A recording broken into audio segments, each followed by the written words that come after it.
Pemirsa Teater BBS, kembali kita berjumpa di pembacaan cerita Detektif Gildop bagian ke-6. Selamat mengikuti. Luke Gildop masih terngiang-ngiang oleh cerita dari Nyonya Dawson tentang Miranda Uri. Sesekali Luke menggelengkan kepala pelan dan tidak kentara, seolah ia tidak mempercayai cerita itu. Meskipun memandang aneh kepada Gildop, tapi Evanna Dawson bersedia memberi petunjuk jalan menuju rumah Ansel Trueba. Ternyata rumah keluarga Trueba terletak agak jauh dari rumah-rumah lainnya di Monshuldet. Jalan menuju ke sana adalah jalan setapak yang kiri kanannya adalah ladang gandum.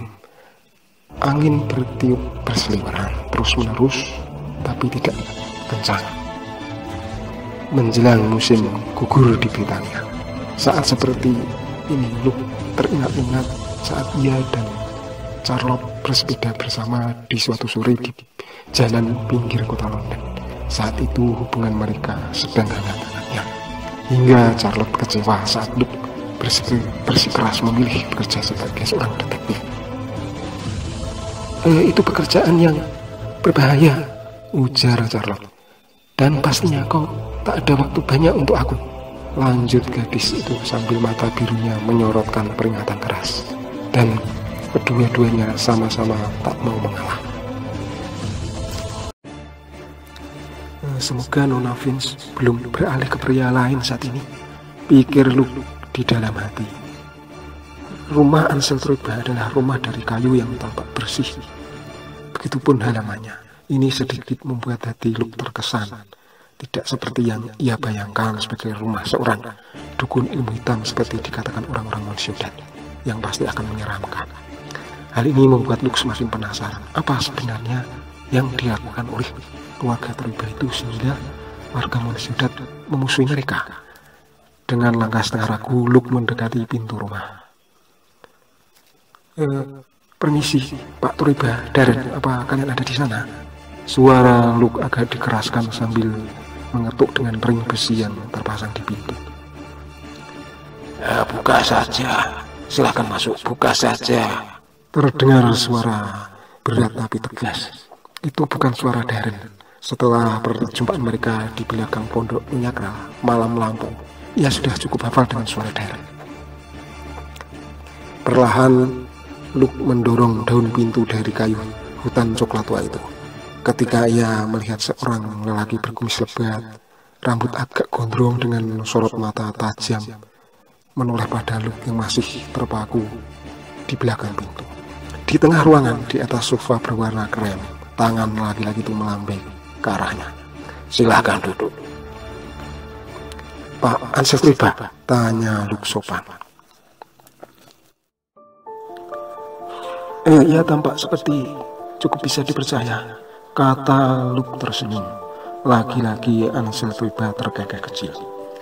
Desa ini menyimpan rahasia yang dibawa sejak orang-orang itu tinggal di Hukumbi, Stockport.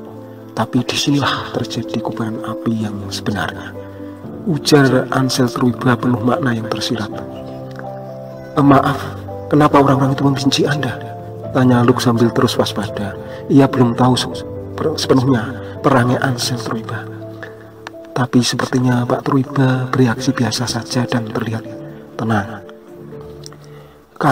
Kalau sebabnya aku tidak tahu. Boleh percaya atau tidak, sebagian besar orang-orang yang membenci keluarga kami tak kenali sebelumnya dan tidak kami jumpai di Hukumbi dulu, terang Pak Trueba. Bukankah itu aneh? Desis Luke. Keanehan itu sudah terjadi sejak Cedric, istrinya dan juga putrinya Kit, memilih dokter pribadi yang baru, kata Ansel sambil matanya menyiratkan bahaya yang ia rahasiakan. Memangnya apa yang dilakukan oleh dokter sebelumnya? Tanya Luke kemudian. Seandainya saya katakan itu bukan hal yang bisa kau percaya, bukan? Karena kau seorang detektif, kau tidak akan percaya begitu saja, kata Pak Ansel Trueba. Coba katakanlah, pinta Luke. Di depan saya Anda bisa bebas berbicara, kata Luke dengan sungguh-sungguh. Ansel terlibat tampak lega. Syukurlah, ternyata masih ada orang yang mau mendengarkan saya. Sejenak ruang tamu di lantai kayu itu hening.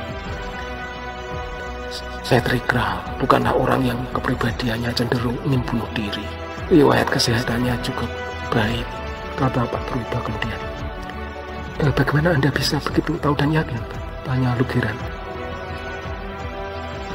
Apa Inspektur Letchland tidak bercerita tentang dokter Meksiko yang hilang membawa lari uang Cedric Kral? Tanya Pak Purba. Pertanyaan itu mengejutkan Luke Geldok. Ya, saya sedikit mendengarnya. Apa hubungannya dengan kondisi kesehatan Cedric Kral? Tanya Luke kemudian. Geldok, tahukah kau semua itu fitnah? Dokter itu tak pernah lari dari Hokumbi, apalagi mencuri uang. Mungkin hanya Nyonya Kral dan Pak Wheeler yang tidak percaya berita fitnah itu. Nada suara Ansel terlibat terdengar penuh emosi. Bagaimana Anda bisa tahu persis apa yang terjadi saat itu? Luke bertanya sambil ia pun terus berpikir. Ya tentu saja, karena akulah dokter itu. Betapa kagetnya Luke Geldok sampai ia sedikit terhenyak dari kursinya. Sama sekali tidak mirip begitu desis. Ansel terlibat tersenyum sambil geleng-geleng kepala pelan. Orang-orang pasti hanya mencermati inisial namaku saja. AT. Ansel terlibat terus senyum getir. Itu benar ya? Inisial AT yang tertulis di koran itu begitu menghipnotis pembacanya hampir 2 tahun yang lalu. Luke takjub. Tapi wajahmu berbeda, begitu protes Luke. Ansel terlibat terkejut. Tentu saja kau pangling.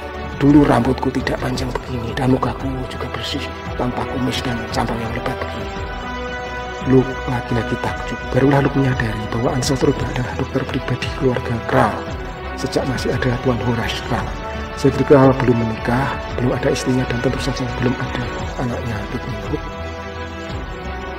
kalau boleh saya menduga, apakah Nyonya Penny Evert yang tidak menyukai Anda sehingga Anda didebak dari keluarga itu? Tebak Luke dengan hati-hati. Laki-laki tua itu tidak langsung menjawab. Menghela nafas panjang, matanya menerawang keluar jendela. Nah, bagaimanakah kisah selanjutnya? Siapakah orang yang ingin menyingkirkan Dr. Ansel terlibat dari keluarga Kral? Ikuti serial Luke Geldok pada bagian berikutnya. Terima kasih sudah menonton. Sampai jumpa.